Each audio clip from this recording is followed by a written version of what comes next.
Good day. Food and Beverages in situ, or FBS in situ, is a program that equips learners with the essential knowledge and skills needed in the food and beverages industry. It covers proper food service, beverage preparation, sanitation, safety, and effective communication with guests.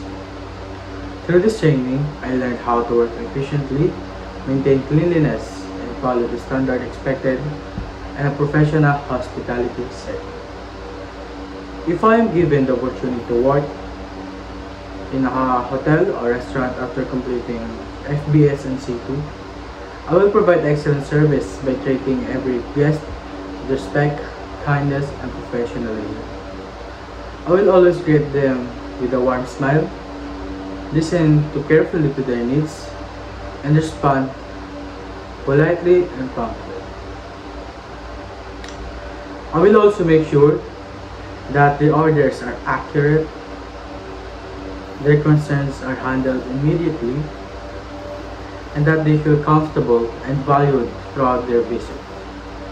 I believe that excellent customer service is not only about serving food or assisting guests, but also about creating a positive and memorable experience. In conclusion, the knowledge and skills I gained from FBS and C2 have prepared me to serve with confidence, responsibility, and dedication. If given the chance, I will do my best to represent the establishment with honesty, a positive attitude, and strong commitment to quality service. Thank you.